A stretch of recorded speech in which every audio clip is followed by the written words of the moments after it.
Have you ever wondered if a single 24-hour news cycle could actually give you a glimpse into a state's entire political future? Well, today, we're going to do just that. We're diving deep into one specific day in West Bengal, where it seems like every single headline was a battle in a much, much bigger war. And that's the big question, right? Can the news from just one day really act as a kind of political weather forecast for the storms that are brewing on the horizon? Let's take a look at what happened and find out. The day we're zeroing in on is December 20th, 2025. And as you're about to see, this was a day where all these tensions that had been simmering for a long time, political, social, you name it, they all seemed to just boil over at once. Now here's what makes this day so important. These aren't just a bunch of random, disconnected news stories. Nope, they are all pieces of a much larger puzzle. And together, they paint a really clear picture of the intense rivalry that's shaping the state's future.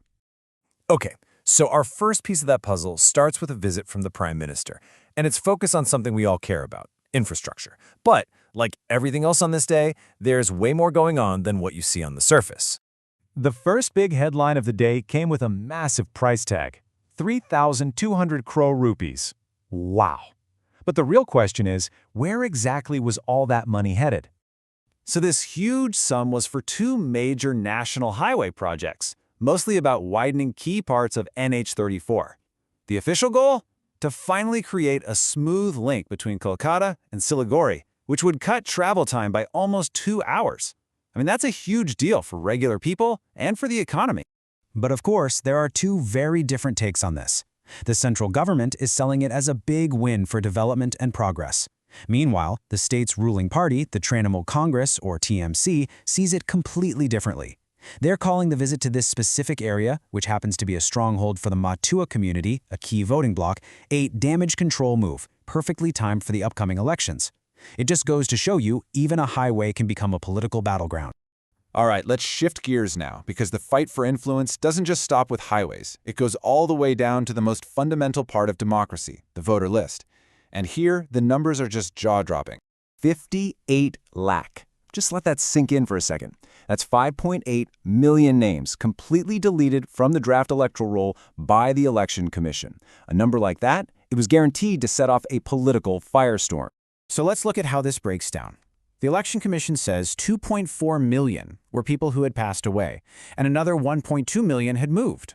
But that still leaves this massive, kind of murky chunk of 2.2 million names in an unspecified category. And that's where the real controversy kicks off. And you can probably guess how the political lines were drawn on this one. Chief Minister Mamata Banerjee immediately threatened protests if even one eligible voter was left off the list.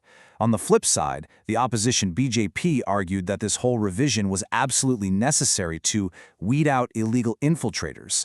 So one side is screaming disenfranchisement, while the other is calling it a vital cleanup. And you know what's really adding fuel to this fire? These bizarre anomalies that were found in the draft data. The opposition pointed to records that apparently showed people becoming fathers at the age of 15. It's weird details like this that make people doubt the accuracy of the whole process and give ammunition to everyone questioning the motives behind it. Now, you have to remember, these huge fights over infrastructure and voter lists, they aren't happening in a vacuum. They're sending out these massive ripple effects that touch almost every part of public life in West Bengal.